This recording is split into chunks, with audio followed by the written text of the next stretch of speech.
All right, so this is Daniel's image. He's at ISO 160, 18 millimeters, really wide angle, f5.6 at 10 seconds. So at 10 seconds, that's the same exposure we had here. But with this image, there was a ton of movement happening, right? Here we have like three different cells being shown, looking to the side, looking straight at us, and looking to the side again. And we have the light from the lighter being the only source of light in this. So it has a very like intriguing, questionable sort of feeling to it, where we're wondering what's going on behind him.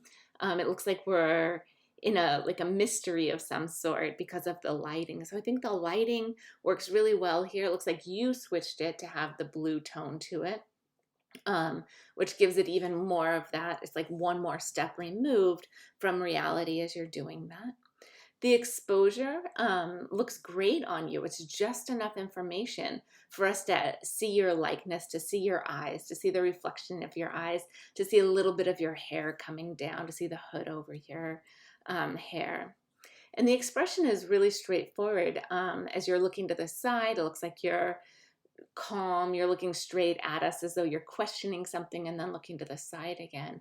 And that direct eye contact in the center, and that the like three reflections, I don't know, it's really intriguing to me. It makes me wonder what you're thinking and what you're trying to express with each of these three. And we often look at threes in photography as being such a strong force in photography, having three objects together, or like here I'm thinking of the hear no see no speak no evil, so the three people repeated. So I think that there's a strength in having not just two of you but showing the three. So that was a smart decision, and all of that negative space really creates this sense of mystery.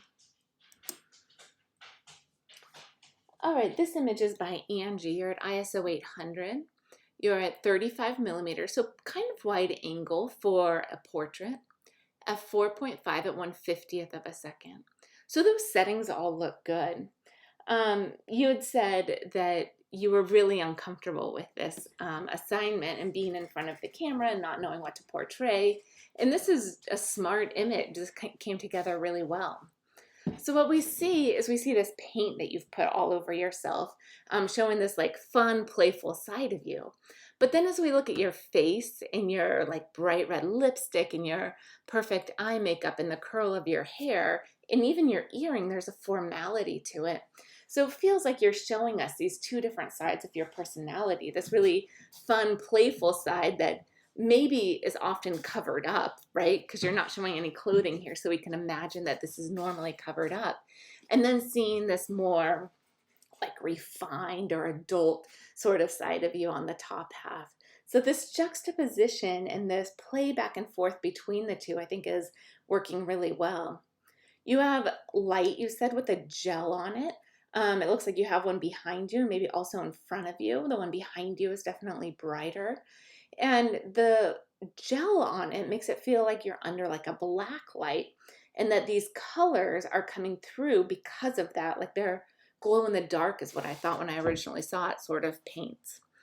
But as we look closer, we can see that there's white light here, there's white light here. So we know it's clear light as well. It's not all gelled light, and that it's not a black light that you're under, but it has that sort of feeling with that purple tone to it. The light from behind you seems overly strong. It seems like it's pulling my attention to the back of your hair instead of to your face. So I would adjust probably just the direction that you're looking to the brighter light instead of the darker area. We don't want the brightest spot of you to be behind you. We want to be looking into your face and not be the brightest spot. But overall, the kind of back and forth between the two personalities is what I read into this. And I think that that has a lot of strength to it.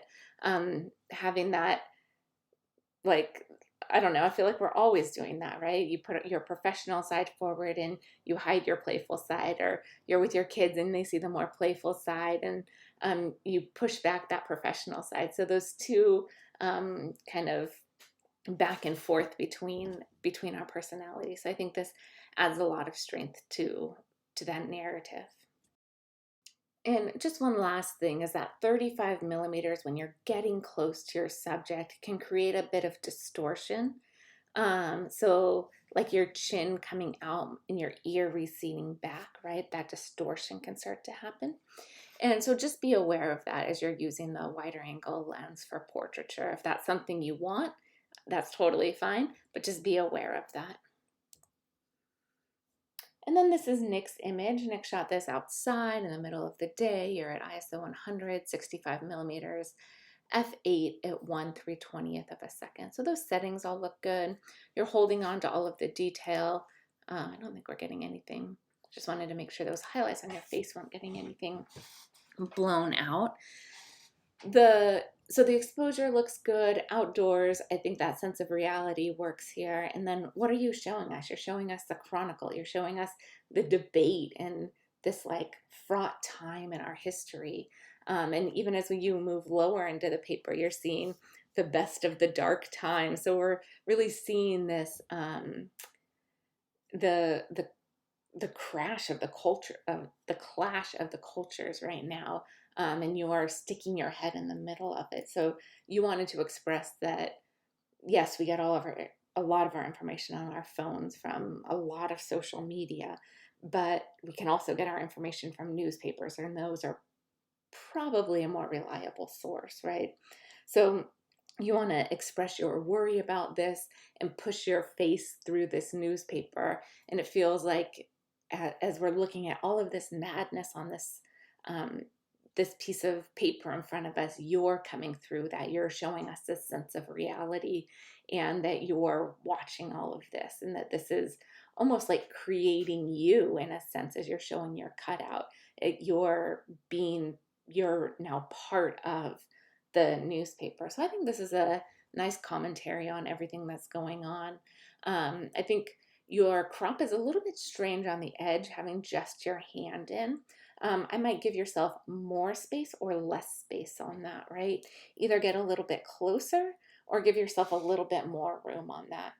Either way, I think would be less harsh, but there's also something about that harshness and tension that's being created as you're cropping in at a joint, which we always say we try to avoid, right? That adds to the tension that's being created in the image and the tension that you're expressing about what's going on. All right, so this is Genevieve's image, and we can't see her metadata again. So I feel like you had solved this, but now you can see there's no metadata, shutter speed, aperture, ISO. So until I can see that, I can't give you credit for this. You called this pharmacy goblin. So you have this empty room, you have natural light coming in, you have the closet open, which is interesting. But there's nothing in the closet. And then you have these pills on the ground, an open bottle of prescription pills. And then you're jumping, but hiding yourself behind the door. We can see some motion, or we see a lot of motion in your legs, and maybe you're wearing like tall boots. We can see the heel there, but we can't see your face. You're covering your face with this like goofy, made up image. So this feels so much like a Francesca Woodman image. I'm not sure if you're familiar with her work, but her work is very haunting and very beautiful and black and white and often shot in empty spaces like this.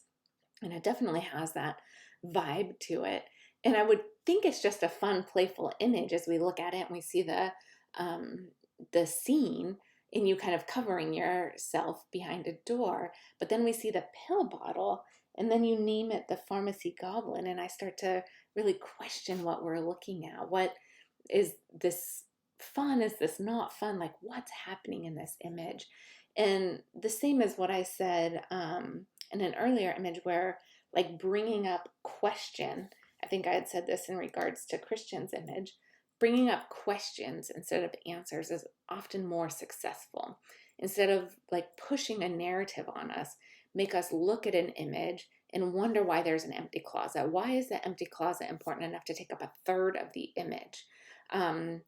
Why is there pills on the ground? Like bringing up all of these questions opposed to answers can make an image much more interesting. And that's what I'm finding here. So a really fun, like playful but then not playful image. The lighting's beautiful here. The different, like the few different attributes of this image really feel like they're playing into a narrative that, like I said, brings up more questions than answers, which I think is successful. But I do need to see the metadata to be able to know for sure this is your image and all of those sort of things. So please do submit that to me.